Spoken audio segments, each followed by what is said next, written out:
Pasokan ikan laut dari nelayan di Pasar Ujung Bom, Kelurahan Gudang Lelang, Kecamatan Bumi Waras, Bandar Lampung turun drastis.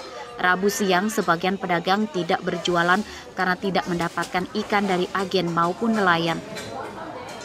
Menurut pedagang, kelangkaan ikan laut telah terjadi sejak sekitar 3 pekan lalu.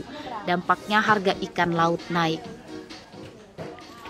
Harga ikan laut yang naik diantaranya ikan layang yang sebelumnya Rp22.000 per kilogram menjadi Rp30.000 per kilogram. Harga ikan tongkol juga mengalami kenaikan Rp5.000 per kilogram dari Rp25.000 kini menjadi Rp30.000 per kilogram. Untuk harga ikan kembung sate mengalami kenaikan signifikan dari harga sebelumnya Rp15.000 per kilogramnya kini menjadi Rp50.000 per kilogramnya. Ini sudah berapa lama ikan ini stoknya kurang, Mak? Udah hampir sebulanan. Bulanan? Iya, kemarin kan stabil, ini sekarang ini stoknya kurang banyak bener. Terus keluhannya apa, Mak? Kabarnya kan harga mahal ikan. Keluhannya harganya mahal, pembelinya biasa aja maunya. Pembelinya maunya biasa aja, tetap 25 di sarannya karena udah 25. Biasanya? Kelangkaan ikan laut di Pasar Ujung Bom terjadi karena banyak nelayan tradisional di pesisir Teluk Bandar Lampung tidak melaut akibat cuaca ekstrim. Alam cuaca berubah-ubah tiap hari kan.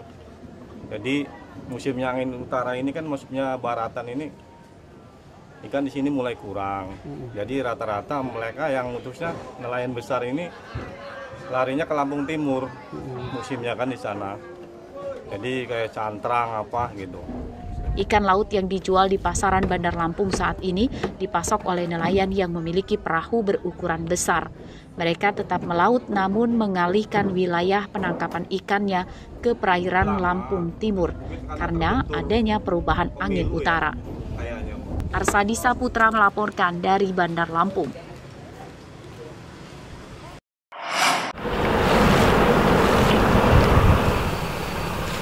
Pupuk bersubsidi akan disalurkan ke petani di Lampung melalui program Kartu Petani Berjaya mulai awal 2022. Pendistribusian pupuk subsidi tahap pertama yakni 579,528 ton. Jumlah pupuk tersebut sesuai rencana definitif kebutuhan kelompok atau RDKK yang disetorkan dari Gabungan Kelompok Tani ke Dinas Pertanian.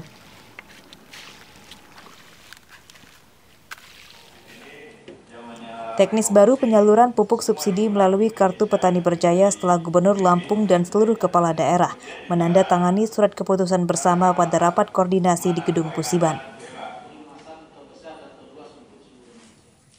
Para petani juga diminta terlebih dahulu mengidentifikasi kesesuaian harga tanaman dengan kebutuhan lahan, sehingga petani yang mengandalkan pupuk urea dengan jumlah besar dapat mengubah pola pemupukannya agar lebih hemat. Subsidi pupuk kita sudah, Pak Gubernur sudah membuat surat keputusan dan beberapa kabupaten kota juga sudah membuat SK mengenai distribusi pupuk subsidi di lokasinya masing-masing. Kalau kita per kabupaten, kawan-kawan kabupaten per kecamatan. Jadi sudah tinggal dilaksanakan saja penugasan. Balai Pengkajian Teknologi Pertanian atau BPTP Lampung juga mengkritisi rendahnya efisiensi pemupukan yang dilakukan petani. BPTP merekomendasi inovasi teknologi pemupukan spesifik lokasi area supaya lebih tepat guna dan efisien. Kita harus melakukan identifikasi tentang masalah hak tanah tersebut. Sesudah kita lakukan identifikasi, kita tahu kebutuhan hak tanah itu hanya untuk kebutuhan usul, apakah memang N, P, dan K, dan berapa yang dibutuhkan. Sehingga tidak perlu lagi petani harus memberikan pupuk dalam jumlah yang besar. Permasalahan yang selalu terjadi, petani selalu ribut dengan masalah urea. Padahal urea itu bukanlah sesuatu yang sangat menentukan terhadap pertumbuhan. Sejak diluncurkan pada 2020, diklaim sudah ada 200.000 lebih petani yang masuk program Kartu Petani Berjaya. Program itu diharapkan menjadi solusi penyaluran pupuk bersubsidi tahun anggaran 2022 di Lampung. Arsadi Saputra melaporkan dari Bandar Lampung.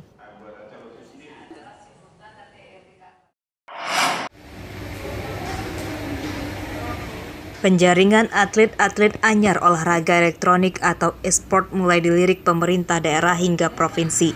Talenta mereka terus dipantau sejak usia sekolah dasar hingga sekolah menengah atas.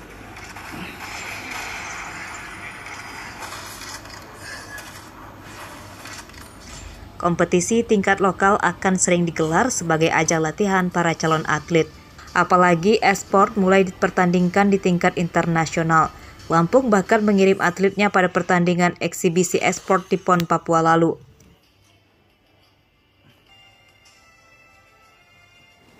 Pemerintah Kota Bandar Lampung mendukung dan berharap atlet lokal bisa menjadi juara di kompetisi nasional bahkan internasional. Dan kita ada kompetisi, mudah-mudahan ada atlet di Bandar Lampung supaya ESI di Bandar Lampung bisa mewakili provinsi Lampung untuk tingkat nasional ataupun internasional. Bahkan ESI ini di tingkat nasional kan sudah luar biasa. Mudah-mudahan di Bandar Lampung bisa ESI bisa salah satu memberikan penghargaan untuk Bandar Lampung maupun Provinsi Lampung.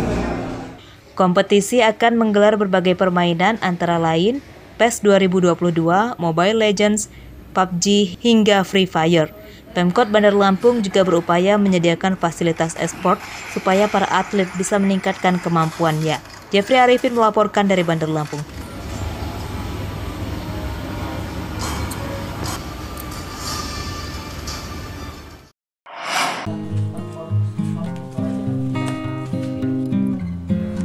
Selama pandemi COVID-19, ikan cupang sedang naik daun. Banyak masyarakat yang mengisi kegiatan kerja dari rumah sambil memelihara ikan cupang untuk obat kejenuhan. Dampaknya harga ikan cupang di pasar pun naik signifikan.